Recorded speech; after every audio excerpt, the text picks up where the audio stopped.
Good morning, ladies and gentlemen. Welcome to this Monday edition of Shields and Arrows, where we defend the faith, the family, and the fellowship. I am Pastor Mark Baze of southeastern Oklahoma. I pastor a little church called Blue Baptist Church, and we rightly divide the word of truth. All right, so there's the brief introduction. Now, we've got a number of current events that we're going to be discussing today, and then I'm going to give some of my theological thoughts on some of these matters.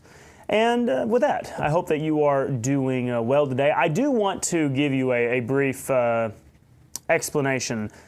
So both our Sunday school and Sunday morning live streams, they went through. They absolutely did. But we did have some issues. So due to the festivities of the 4th of July, I did not get around to bringing my new camera to the church until Sunday morning, and I tried to set everything up right before we did our Sunday school session, and needless to say, it was not perfect. I'm working on getting all that fixed. I've got a few things on order that's going to help me with that, and so I certainly apologize for the very bad video quality as well as the overlay that was going on with the camera. And that's one reason why I got started so late, because I was trying to fix it. Also, we did have a slight little hiccup during our Sunday sermon in which the screen went black for a little while and you didn't have any video. But the good news is the audio worked well on the sermon. I have diagnosed the issue. So many of you know in my Sunday school room, the Wednesday night Bible study room, we can have some audio issues. That's because there is some static electricity building up, okay? It's not due to the microphone, because the microphone I'm using right now is the same one I use in the room, and yet we don't have any issues here. So there's something going on in that room that builds up static electricity, creates a problem. I'm going to get that fixed as well. So thank you for your patience. Thank you for putting up with me. My church is very patient, puts up with me, and you do as well, and I really do appreciate that. So, all right, now that I've got that disclaimer given here, let me go ahead and jump into some things to talk about. Today's going to be a little bit more news, current events focused, but like I said, I will circle back around to theology. So the first thing that I want to talk about, and it is going to have some significant implications for matters of theology eventually. Such a terrible tragedy, this flooding that's taken place in Texas. So as of right now, the number's been updated, and this may even be an out-of-date number right here, but at least 82 people have been found dead from the catastrophic flooding. It happened. Somebody may help me. I don't know if it happened the morning of July 5th or the morning of July 4th. The flooding struck around 4 o'clock in the morning. And one of the areas that's been hit the hardest, as many of you know, is this Camp Mystic, which is a Christian girls camp in Curlville, Texas. And it's a tragic story. So many young people's lives lost. These are young girls. The oldest, as far as the girls that attend this camp, is maybe 13, and the youngest is maybe 8. It's just, it's terrible. It's an absolutely horrific event. Dozens of these innocent girls have lost their lives, as well as adults, counselors, you name it. One story I heard was a young man died in the flooding to save his family. He broke a window out to be able to get them out of a house, a car. I don't know the entire story, but regardless, using his fist, and it caused a massive bleeding, and he ended up perishing as well. So it's an absolute tragic story. And one of the questions that so many people are asking is why? Why did this happen? And in today's time, do we not get notifications on our phones?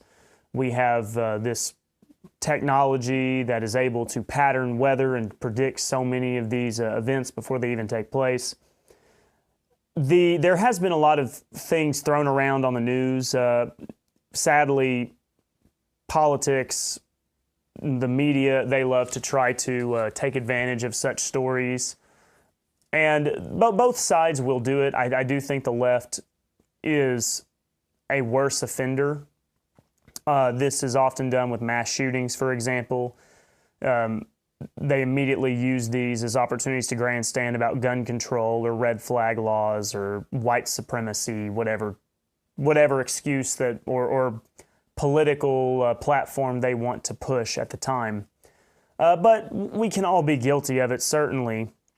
And unfortunately, even in this instance, the left is already some on the left are trying to find ways to blame Trump, such as Doge cuts to the National Weather Service and things of that nature.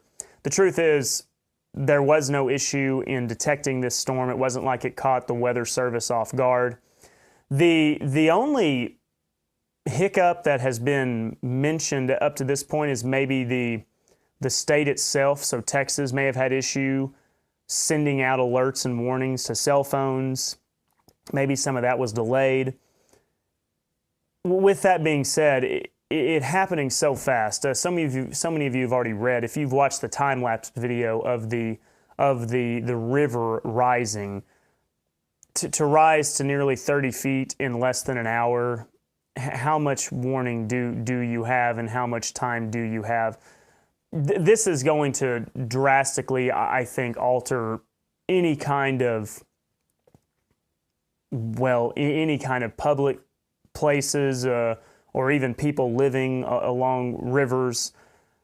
The reality is this flood is just something not seen before. I do, from what I have heard, reported that there has been flooding in this area before, so it is known to be a floodplain. But the level that they've seen here is just absolutely unlike anything seen before. And with that being said, putting aside all the nonsense about defunding of the Weather Service or climate change, because that's the catch-all vague boogeyman expression that's so commonly used by the left to refer to tragedies that they think they can use to score political points. Why did this happen? There may be a few things you can chalk it up to. Maybe it was in part negligence of the state alert system. It could have been negligence of people that were at Camp Mystic, the people that lived in the area. Maybe they just weren't prepared. I'm going to propose the third option, which is not very popular, it seems to me. But I had this on my notes for today's show around 7:30 this morning. Michael Knowles went live for the Daily Wire at 8:30 this morning, and he made the same point, but I had my notes down already before this, and he's absolutely right. So we're both right, and I had it in my notes. I don't know if it was before him, but regardless. We live in a fallen world, and I know that technology has done amazing things. Our medicine is quite good in a lot of ways. Our technology is quite good in a lot of ways. The number of people dying by hurricanes, tornadoes, floods even has gone down dramatically. For all the left who wants to claim, oh, how terrible it is, and this is all due to climate change. Once again, it's a shame that they're using this for a political platform, and it is what it is. We've had flooding that has led to way more lives lost in times past. You can look at reports of the 1800s, the early 1900s, before we had all of this pollution, carbon being released in the atmosphere, if that really is causing global warming or climate change, whatever term they want to use. We live in a fallen world, and tragedy and disasters happen. And I know that's not a popular thing. Everybody, the initial response is to find a scapegoat or to blame someone, right? It's got to be President Trump's fault. It's got to be the state of Texas' fault. It's got to be someone needs to be blamed. We live in a world that is full of hurt and pain and death and tragedy. We are personally removed from it to a larger degree than in times past. And this is very interesting for us. Think about the most recent war that Americans were fighting, the war on terror. We've lost, what was it, something like 2,000 or so U.S. troops, and every single one of those is heartbreaking. And I know there's families today that are still not whole from that. That's how many American troops we were losing, I don't know what, in a week of fighting in World War II or Vietnam. And I'm just giving a rough estimate. We live in a time in which so few people have really experienced the tragedies of times past. And instead of understanding that this is a real part of the world and that there really is pain and suffering, I think it's something that we're far removed from. And I would just say that before we try to act as if every tragedy possible can be avoided, that's just not, it's not the truth. We can try to go to great lengths. We can make vehicles as safe as possible. There's still going to be fatalities involving vehicles. It's just the way it is. We can try to be as healthy as we possibly can. We can try to do all sorts of things to make ourselves look younger, and yet there is a day appointed for man's life to come to an end on this earth. We can't avoid these things. It does make me wonder to some degree if some people like to avoid whether it is church or just at the very least, or in another sense, just theology broadly, because it does require you to accept reality. And it requires you to accept reality in one sense, that you are going to die one day, assuming that we don't have the rapture before our lifetime is up, that we will face death. And regardless, even if you have the rapture, you will face life beyond this. Okay, there's something beyond what we can see right now.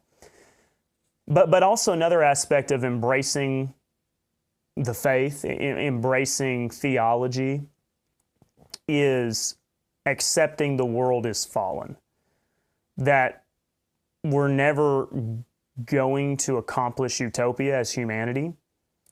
No matter how advanced our drugs get, no matter how technologically sophisticated our traveling and our alert systems and our communication systems get, death still exists. Every moment of life is precious. And it is hard to go through life living only in the mindset of self-satisfaction when the reality of the world is much more plain in front of you. The petty ambitions that you have are not going to be as appealing or seem as important if you do think in terms of eternity, in light of eternity. And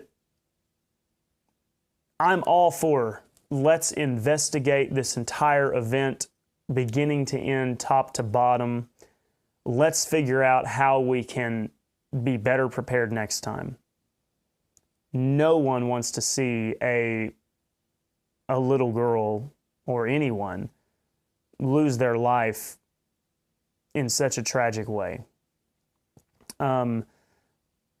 So let's investigate. Let's see what we can do. Let's try to improve our alert systems. Let's try to make sure our weather systems are working properly for detecting these things. Let's try to make sure that if it's camps or some kind of organization, even just people's private homes, that there is information out there to better prepare for such circumstances. That maybe we get back to having landlines or radios. That way there's multiple means of communication. Let's do everything we can. I'm all for that. Be diligent. at the same time, these tragic events, whether they are tornadoes, whether they are floods, earthquakes, you name it, it is a reminder, and sometimes reality just hits us in the face, and we realize we are in a fallen world. Utopia is not here. There will be pain, there will be suffering. You and I are not in the garden. That's the heart of the matter. We're not in the garden. We are living in a world that is scarred, affected, cursed with the curse of sin. Thorns grow from the ground. We've made many advancements in agriculture, and yet there is still man toiling by sweat will he eat. And so I would say everybody pointing fingers, let's just take a step back and realize that we live in a very real world. And we're, of course, going to continue to pray. I know there's a number of people responding. Texas has responded overwhelmingly. I know the state of Oklahoma, other states as well, are offering their help. And there's a number of private pilots who are flying helicopters right now, searching for survivors and, unfortunately, the remains of anyone. And I know there'll be more stories come out.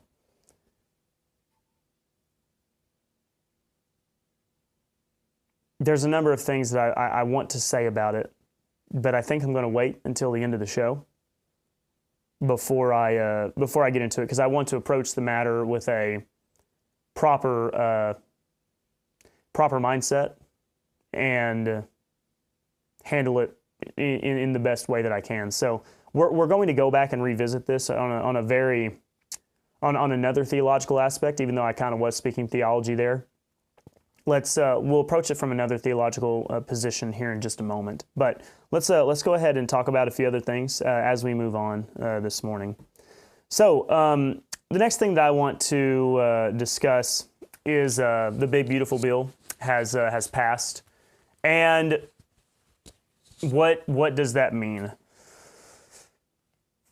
The Democrats are complaining that there's cuts to Medicare. They're also complaining about funding for ICE, funding for the border. They're complaining, maybe to some degree about spending on the military, funding for the military. Some will be complaining that the tax stamp for silencers and short-barreled rifles and whatnot has been dropped to $0. I've got ranting I could do about it, but for today, I'll probably leave it at that. The Republicans are complaining, at least some Republicans are complaining, that it's still too much spending, that the deficit's still there. It only decreased the deficit in the sense that we're not burning as much money as we were before, but we're still burning money. So when you have both sides complaining about a bill, that's kind of par for the course. The story of the federal government is no one's happy. And that's probably because the federal government's too big and greatly needs to reduce its influence on states. And states need to stop worrying about the federal government to do things for them and take back self-responsibility, some sovereignty. And it's going to push forward some of Trump's agenda. It'll be one of his, landmark moments in his presidency, both his first and second terms. It is frustrating as a gun owner that the Republicans didn't really do much for us there. The $0 tax stamp was not the win that some people think it is, because now the door is open. Next time there's a reconciliation bill put forth that the Democrats could just up the tax stamp from 0 to whatever. It's a mixed bag. It is what it is. It was going to pass no matter what. The state of the federal government, the state of the American people, a lot of conservatives like to talk about reducing the spending, but then nobody is willing to do what really it would take to reduce the spending. We all the benefits, entitlements, what have you, those are the things that are really draining the American deficit and draining it in a bad way, continuing to go in the negative all the more. So right now, America's not in any position to be willing. Now, this has led to a major fallout, as you know, between President Trump and Elon Musk. And, Elon Musk is responding in an interesting way, okay? He is responding by starting his own third party. So Elon Musk is, sounds like maybe the bridges are burned between Musk and Trump, and Elon Musk is responding by starting his own party. So once again from the Daily Wire here, Elon Musk officially announces new political party after fallout with Trump. He's naming it the American Party or America Party. And so there's some people who are panicking. This is, Ross Perot 2.0. It's going to lead to, just as Bill Clinton got in the White House. So there are some conservatives who are thinking this is going to ruin the Republican Party. It's going to benefit the Democrats and all of these things. There are some Republicans who are thinking that actually it's going to draw more from the moderate liberals than it's going to do from the rock-rib conservatives. Here's my thoughts. Elon Musk is very much about fiscal responsibility. So here was a post on X, a gentleman by the name of Tyler Palmer, and here's what he asks. Is this the America Party platform? Reduce debt, responsible spending only, modernize military with AI, robotics, pro-tech, accelerate to win in AI, less regulation across board, but especially in energy, free speech, pro-natalists, and centrist policies everywhere else. And Elon Musk says, yeah. And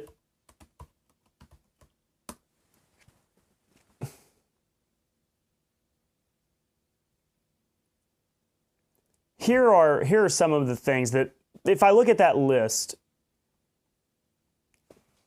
it says reduce debt, responsible spending only. I am absolutely for that. I am for responsible spending. Now, once again, this is one of those things that responsible spending, reducing the debt, that's something that plays well in a Republican primary, okay?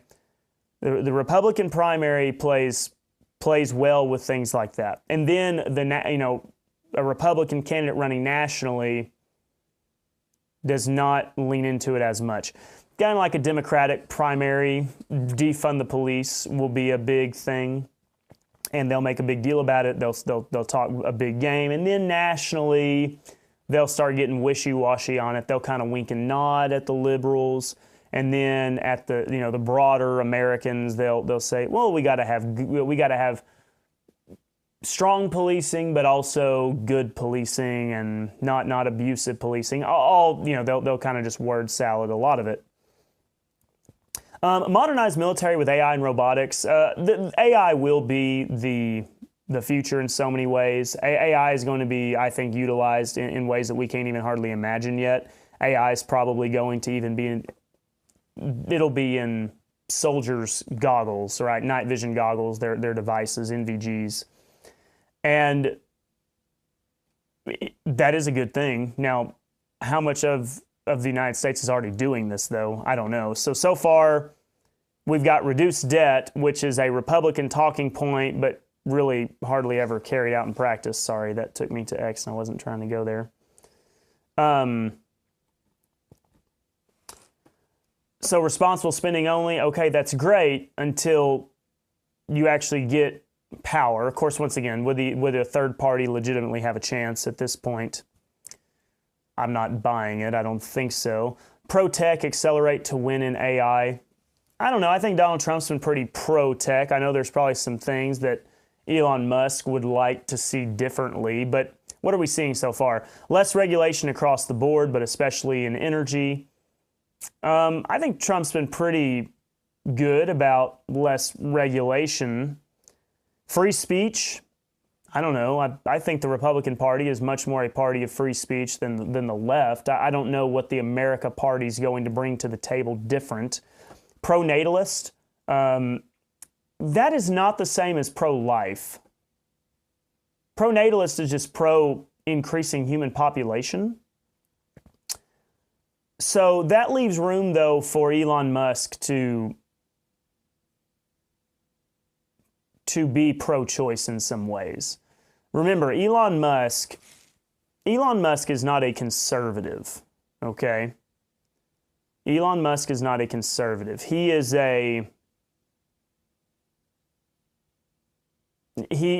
much more of a anti-forced regulation by the government.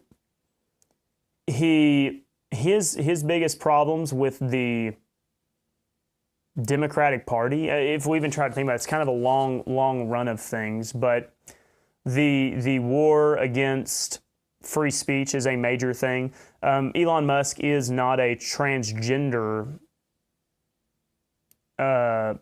supporter. Remember, that was one of the big things. He acknowledged it as a mental illness. But it's not like Elon Musk is some big pro-life person. It's not that he's a rabid abortionist, but the pro-natalist position, don't read that as that's an automatic pro-life position. It's just, hey, we need to increase the population. Centrist policies everywhere else. And that's a problem right there. What is centrist? What is a centrist policy? Can you have a centrist policy? Because it seems to me like centrists do nothing but just lead to liberalism. I mean, what would be an example of a centrist policy? Is that the matter of abortion? That you can have an abortion up to a certain point? How is that centrist? What about, I don't know, gun rights? Okay, you can own your bolt-action rifle. Is that a centrist issue? But you can't have a semi-automatic rifle or a pistol? I mean, I think you should be able to own a fully automatic, because it's absurd that you can't. If the United States military can own one, in order for a well-regulated militia to ensure safety, protection, defense against a tyrannical government, you need to be able to have your right to own that weapon. With that all being said, I'm not impressed so far about the language here, right? Describing this centrist policies. Because what are we getting? Are we going to get Bill Clinton? Because Bill Clinton was relatively responsible spending. I know that's not popular. I mean, I know that we don't always like to hear that, but he did balance the budget when he was in office. So what are you gonna give us Bill Clinton or the year 2000, 1999, with the some of the more liberal policies? Because Bill Clinton, I mean, that was the safe, legal, and rare era. It was the foundations for the overturning of marriage with Obergefell. So I don't know, Elon. I don't know what you're trying to accomplish by this third party. And the truth is, those issues right there, this right here, centrist policies everywhere else. Once again, it keeps trying to turn over to X. I'm not trying to do that. But with that being said, this is where I don't think Elon's going to have success with conservatives. Pro-natalist is not good enough. You need to be pro-life, okay? Centrist policies on marriage and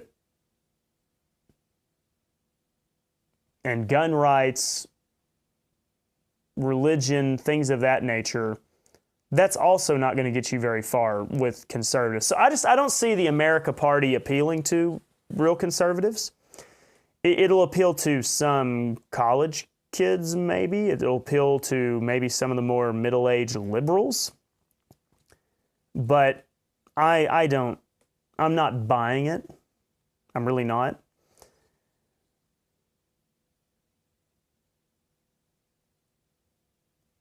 It'll be interesting to see if this really comes to fruition. Will there be an America Party candidate on the ballot for 2028? If so, who would it be, right? I mean, Elon Musk won't be able to run. So who would he get? You would need to have a pretty big personality to run in the America Party. Somebody like Thomas Massey, I mean, he's a Republican.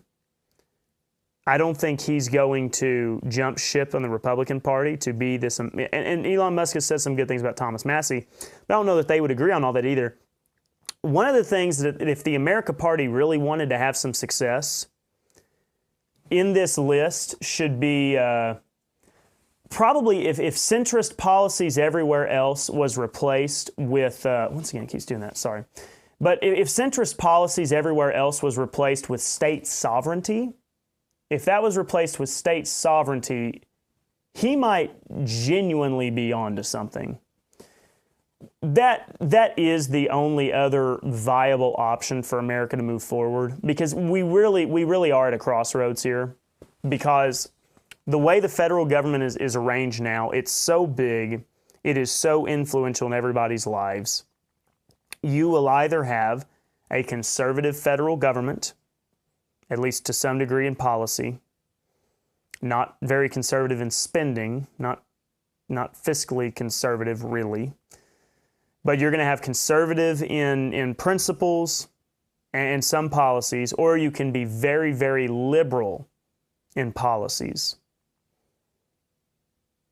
The way the federal government works now, the reach of the executive, the reach of the judicial in a lot of ways, it does not lend itself to state sovereignty.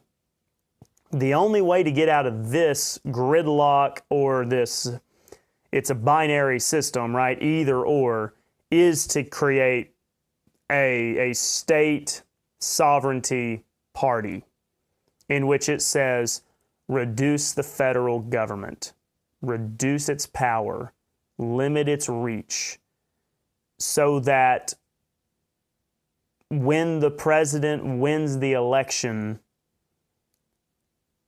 you are more so just going to shrug your shoulders as opposed to losing sleep at night. And do we not all agree it's much more the latter as opposed to the former? That if Kamala Harris would have won, we would have had some sleepless nights. Trump won, and we may have still had some sleepless nights because we don't know how it's going to go either. So I don't see anything in Elon Musk's platform that's going to vary a whole lot more from that. So you're moderately liberal with responsible spending. Okay, thanks, Mitt Romney, John McCain, the Bushes to some degree. All right, very good, thank you. How radical, how new, how world-changing. So how much of this is a bluff by Elon Musk? I don't know, right? Once again, it's hard to picture who would they even run for president in 2028. Will there be an America candidate on the ticket? Do you think that this is a genuine effort by Elon Musk, or is he gaming the system? Because remember, Elon Musk knows how to wheel and deal as well. He knows. So if he genuinely thinks that this is a legitimate way forward, he may really be digging in here, and he's got the money to do some stuff about it. If this is a ploy to get Trump to concede some things, well, then he may not be going all in on this. He may be willing. He's got the money to play with. He's got the money to spend and the weight to throw around. So it'll be interesting to watch all of that play out. So now, with all that being said, that's kind of the state of politics right now. Trump definitely feels like he's in a good place, signing the big, beautiful bill. A lot of things are looking pretty good. Things surrounding Iran have calmed down. Tariff stuff seems to be relatively calm right now. It does make you wonder, what are the midterms going to look like? I will say, unless there is a strong undercurrent of anger with the Republican Party, I know the general rule of thumb is that the party in power does lose in the midterms. I don't know that it will be a blue wave. Now, it could be the case that a blue wave is coming. and the Republicans will lose the House and the Senate, and then they'll try to impeach Trump. Do you think they're going to try to impeach Trump if the Democrats get the House? Well, yeah, if they get the House back, for example, let's say they don't quite get the Senate. If they get the House, are the Democrats going to try to impeach him? And if so, what would be the impeachable offense? I mean, they've tried so many bogus impeachment efforts before. I'm sure they're capable of making up something. It does make you wonder. So the whole political scene, I know some days this is maybe not your favorite thing, but it does matter. And we've got to talk about it. We've got to discuss it. It does have some relevance for us. And I'm hoping that the Republicans can maintain power, even though they let me down time and time again in many ways. It is much better to the alternative of the Democratic Party. All right. Hey, once again, let me say, for those of you who do not know, before I get more into, once again, that theology segment of everything, I did want to remind all of you that you have been so helpful to help me get a brand new camera, and I really do appreciate that. It means a lot. Let me see if I can show you a picture of said brand new camera. And here it is. So on the Facebook page, here is this camera that you have been so kind and amazing to support and make possible. Yes, I know that it didn't look very good on Sunday morning, but that is because I was trying to figure out how to set it up. It's getting much better. I'm also working on a plan to get the static fixed in that room. It is a static room issue. So for all of you who have been so kind to help make all that possible, I really, truly do appreciate that. It means a lot. Now, let's see here. Before I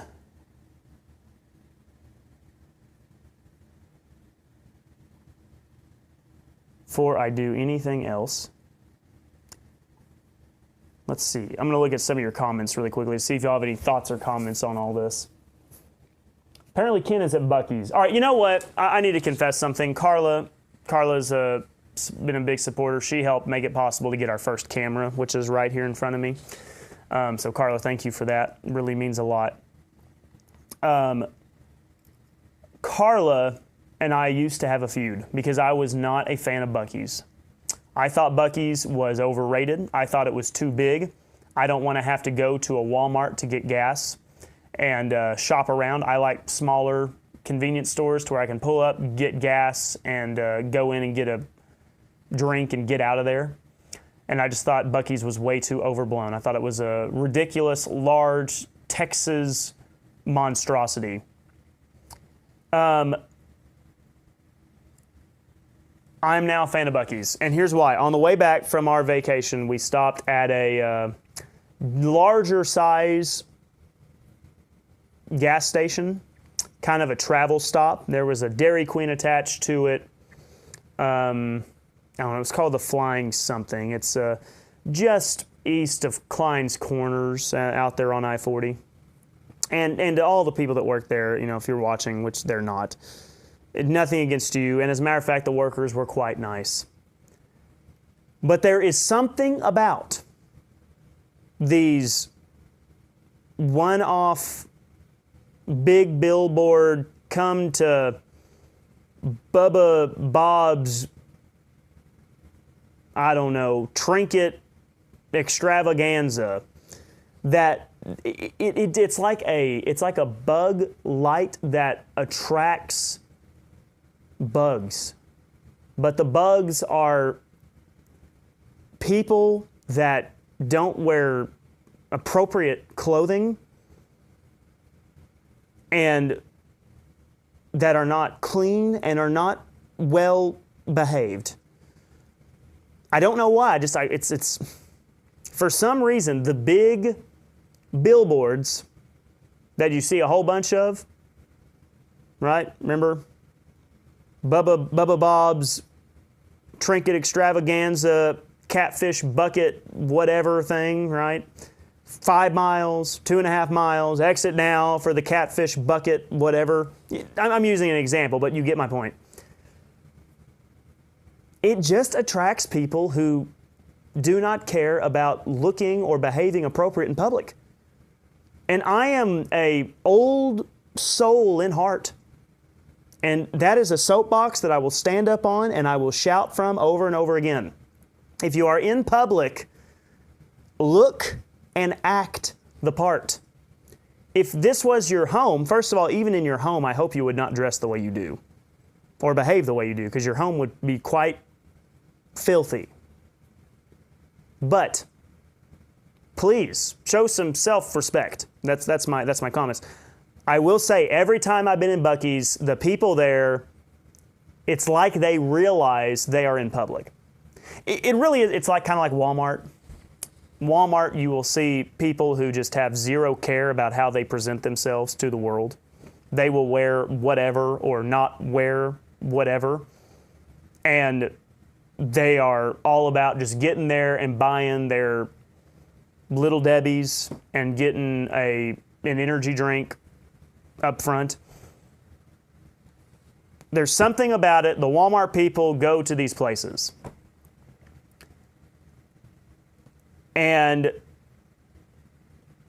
yeah, Ken named it I think it's the Flying J. Buc-ee's, these people know how to dress. And they seem to act appropriate. They are behaved. So Carla, if you're watching today, I will concede with you. I am now a fan of Buc-ee's, not out of desire, but out of necessity. I necessarily will be a Buc-ee's fan because I feel like I don't have to wash out my eyes or my hands just by walking into a Buc-ee's. That is about the nicest I can put it. I hope that you understand. They are all made by the Lord. They are all able to be reconciled unto God by the precious blood of our Savior. Christ died for them as much as He died for any one of us. But they need to wear clothes, and their children need to behave, and they need to be nice. Those are my thoughts on this issue of Buc-ee's. Thank you. I am now done on my Buc-ee's discourse, unless you have more to say. Let's see. Myra mentions that the flood happened the morning of the 4th. We'll talk more about that in a moment.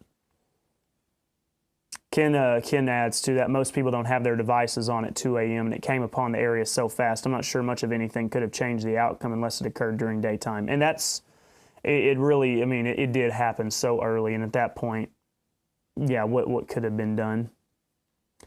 Ken says they'll try to impeach him for having a good time being president. Oh, don't put it past them. They would. They may try to impeach him for wearing a red tie on Tuesday.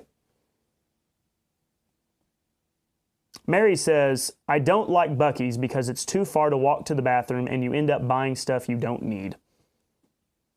This is an excellent point. And also probably the reason why Buc-ee's is $1 billion enterprise.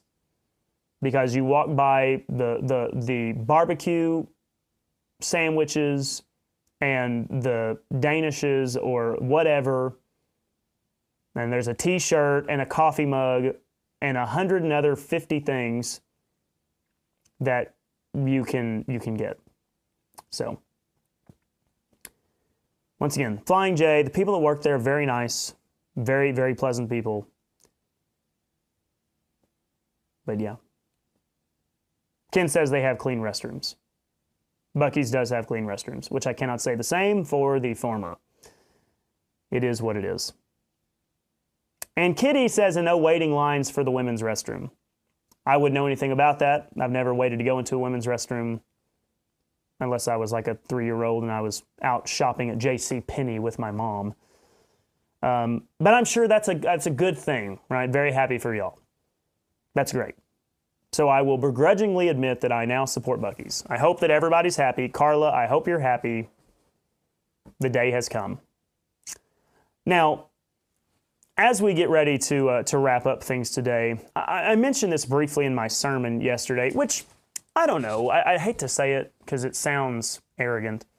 If you haven't watched yesterday's sermon, I hope you take the time to listen. I say some things in it that I believe are important.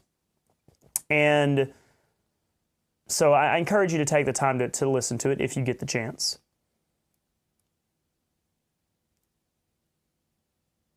I don't want to use this as an opportunity to do what the left does. And just some media, politicians, what have you, making something convenient out of a tragedy. So let me approach this in a way that hopefully is tasteful and has genuine compassion to the parties being addressed. There are many Christians.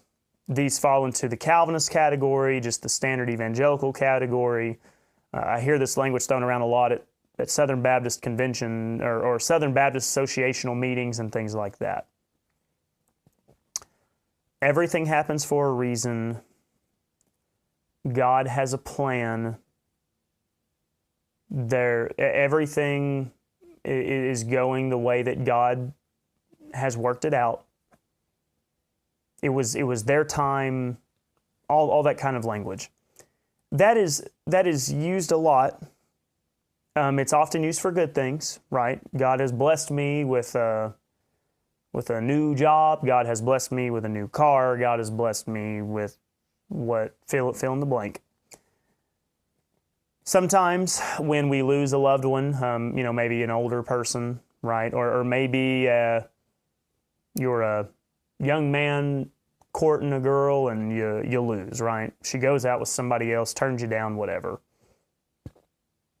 We use the line, the phrase, everything happens for a reason. God has different plans. Those are the kind of language that's used.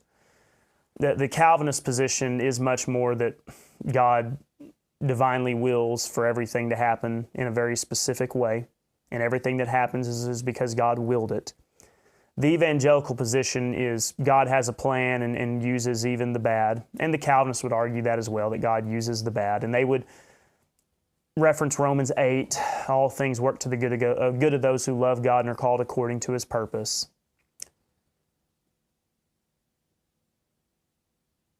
I would tell you this right now. I don't know if anybody who holds that doctrine, holds that theology, has that general mindset, is going to console, comfort, or say any of that to the parents that just lost a little girl in a flood. That this was God's will. God desired for this to happen. I know that it hurts. I know that you don't understand right now, but God has a plan, and it was her time. Little girl who was excited about going to camp and probably whatever other summer activities that she had going. There are phrases and things that we will say that make us feel better when in the context that we feel like we can get away with it. I lose my job, diagnosed with an illness, something. Well, God has a plan. This is all going according to His purpose. Everything has a reason. When these kind of things happen, that outlook and mentality is noticeably absent. I would be pretty bold to say that. Now, there may be some really hardline Calvinists that would maybe be blunt enough to say it, that it was God's will. But most people would never say that. Why? That's a question I would want to ask. Why would you not say it? If that's your theology, if that's your doctrine, if you are persuaded that everything does happen because God preordains it, why, when these little girls die in a flood, as well as husbands and mothers and wives and fathers and everything else, let alone the number of people whose lives have been ruined because their homes are gone or whatever else, why are we not being consistent in our language and saying God has a purpose for it? Either you don't want to say it at the time because you know that it's not going to be comforting, or maybe your theology is often born out of convenience instead of consistency. And if you think that it's not the right time to share a truthful thing, or if you feel like being honest is not appropriate,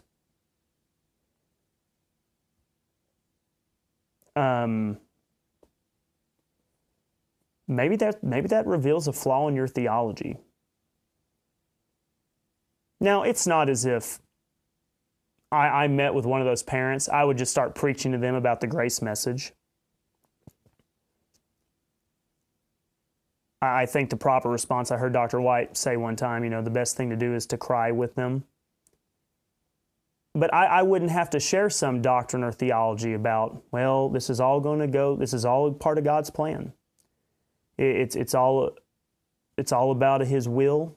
It was her time. It was His time. We don't understand it now. I wouldn't have any pressure to do that because that's not my doctrine. I think this is a tragedy that happened, not because God willed for these little girls to die in a flood. Christianity has got to think a lot more about the words they say, the things they utter, because there's meaning behind those words. Those words have actual definitions, and those sentences, if I can say that right, come together to express a thought. Don't just put nice words together because it sounds good. That's what Spurgeon did. Speak doctrinally sound, coherent things. And if you don't feel like you can be honest and open, and Calvinists are a classic example, that's why they sneak into churches all the time and take the pastor position, and the church doesn't know they hired a Calvinist because they don't feel like they can be honest with their doctrine. I was teaching right division to my church within 2 months. Well, you may ask, why didn't you just tell them right off the bat? Well, I told them I take the Bible literally, and I defend the grace gospel.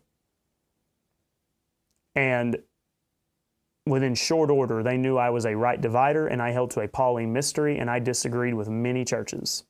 They were getting all that information. Not so the way of the Calvinists in many ways. I say all that to say, I'm not trying to use this as an opportunity to stomp on Calvinists. That probably is what it sounds like. What I am trying to say is, take these times and these tragedies and contemplate your theology. Does your theology line up with what you are?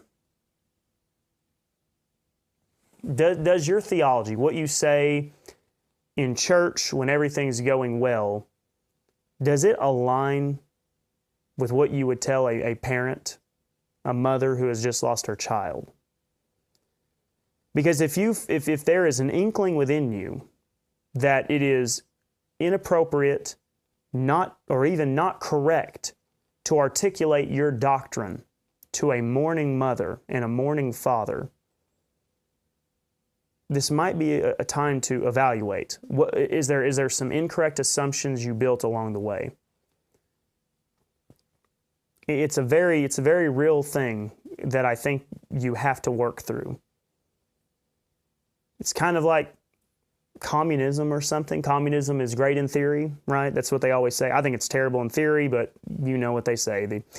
Communism is great in theory. It doesn't work in practice.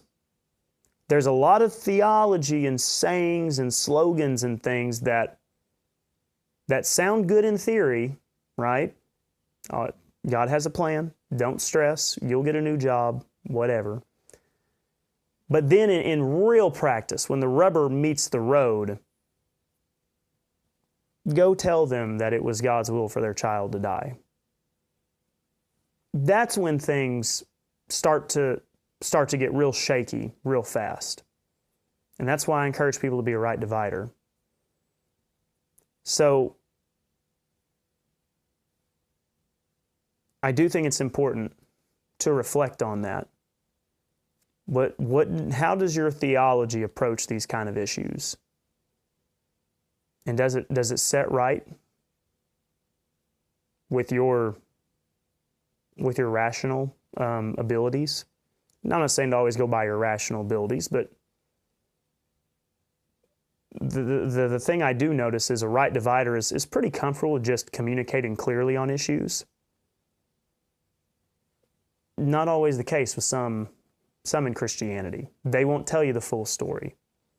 They're not quite willing to articulate their entire worldview because the implications of it would be quite dark, very uncomforting in a number of ways.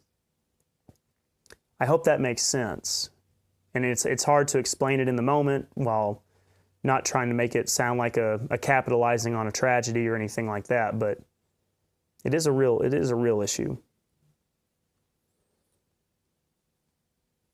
Myra says, I hope nobody says that to anybody. I agree. I hope no one does as well. But Ken does make a point. I've got to disagree with you on that one. I think that's exactly what they tell them. There are some Calvinists who might. And you probably know some people. That's probably why Ken wouldn't say it if he doesn't know someone. Calvinists, there's kind of an umbrella there. There's Calvinists who are apologetically Calvinists, somewhat secretive Calvinists. And then there's some who are very outright in the open Calvinists who would propose such a theology. And so, and Ken's right. They would think that they're being comforting by telling them it was God's will. So worldview, theology, when these kind of things happen, Calvinism kind of works as long as you live somewhat of a charmed life, in some ways. I'm not saying that every Calvinist has a charmed life. There's a number of Calvinists who've had terrible experiences, and they love God. I think they're confused in a lot of ways. I'm not taking that from them. What I am saying is, once again, when the rubber meets the road, we'll see who's willing to share their theology versus those who are rather going to skirt around their theology. I'll put it that way. So with that, continue to pray for them. We pray that more are found. We pray that there are some that are still alive. We pray for the families. And so keep them in your prayers. Pray for me. I would greatly appreciate it. I have responsibilities as a father and a husband and also a pastor of my church. And my church knows that I've got my strengths and I've got my weaknesses and I've got to work on them. And I'll continue to work on the camera to make sure that everything's working well. And I'm going to work on the static so that the audio is coming through loud and clear. So with that, everybody, I hope that you have a good rest of your Monday. We will be back here tomorrow for more Shields and Arrows, defending the faith, the family, and the fellowship, discussing theology, current events, you name it. Thank you for being with us on this hour of today. And wow, we've been doing this for 328 episodes. We'll continue to do it. I don't plan on stopping. Thank you for supporting my ministry, making this possible. Have a good rest of your Monday.